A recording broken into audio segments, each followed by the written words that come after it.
श्री नामदेव जी महाराष्ट्र के एक सुप्रसिद्ध संत थे। वे विठल भगवान के बहुत बड़े भक्त हुए हैं। उनका ध्यान सदा विठल भगवान के दर्शन, भजन और कीर्तन में ही लगा रहता था। सांसारिक कार्यों में उनका जरा भी मन नहीं लगता था।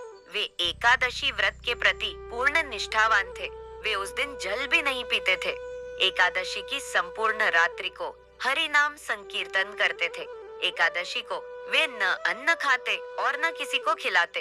एक दिन एकादशी की रात्रि को वे हरि नाम संकीर्तन कर रहे थे। उनके साथ अनेक भक्त भी संकीर्तन कर रहे थे। अचानक एक क्षीणकाय, हड्डियों का ढांचा मात्र एक वृद्ध ब्राह्मण उनके द्वार पर आया और बोला, मैं अत्यंत भूखा हूँ, मुझे भोजन कराओ, अन्यथा मैं भूख के मारे मर जाऊंगा। श्री नामदेव जी बोले, मैं एकादशी को न अन्न खाता हूँ और न अन्न किसी और को खिलाता हूँ। अतः ब्राह्मण देवता प्रातः काल सूर्योदय का इंतजार करो। व्रत का पारण कर आपको भर पेट भोजन कराऊंगा। ब्राह्मण बोला, मुझे तो अभी ही भोजन चाहिए। मैं 120 वर्ष का बूढ़ा हूँ। एकादशी व्रत 8 वर्ष से लेकर 80 वर्ष तक के लोगों के लिए है। मैं भूख से मर जाऊंगा और तुमको ब्रह्म हत्या का पाप लगेगा। श्री नामदेव जी ने कहा, ब्राह्मण देवता, चाहे कुछ भी हो जाए, मैं आपको भोजन नहीं करा सकता। कृपया आप सुबह तक प्रतीक्षा करें। श्री नामदेव जी के ऐसे व्यवहार के प्रति अन्य ग्रामवासियों ने नामदेव जी को निष्ठुर कहा और ब्राह्मण को भोजन देना चाहा, परंतु ब्राह्मण ने भोजन लेने से इनकार कर दिया और कहा, यदि मैं भोजन ग्रहण करूंगा तो सिर्फ और सिर्फ नामदेव से ही करूंगा। श्री नामदेव जी ने जब ब्राह्मण को भोजन न दिया तो कुछ ही समय में उसके प्राण पखेरु उड़ गए।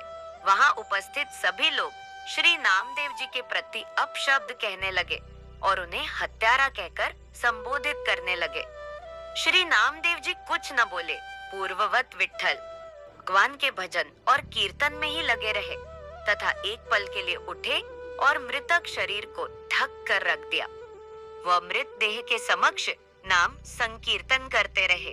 प्रातः काल श्री नामदेव जी ने व्रत पारण किया और एक चिता बनवाई। स्वयं उस ब्राह्मण के पार्थिव शरीर को अपनी गोद में लेकर चिता पर बैठ गए। चिता को प्रज्वलित किया गया।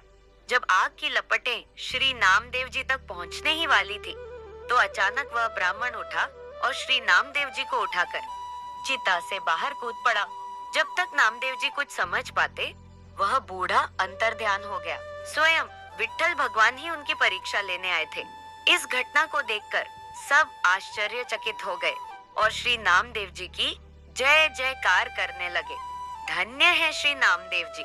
चित्त में प्रज्ञा का प्रकाश, ज्ञान का दीपक जले, तभी ठाकुर जी का निराकार स्वरूप दिखाई देता है। भागवत श्रवण से चित्त रूपी दीपक जलाने का प्रयास मानव को करना चाहिए। मानव को अज्ञानता से लड़ना चाहिए, मगर आलोचना और अज्ञानता पर चर्चा करके अपना समय बर्बाद नहीं करना चाहिए। आपको कहानी अच्छी लगी तो मेरे वीडियो को लाइक करें और मेरे चैनल को सब्सक्राइब करें। धन्यवाद।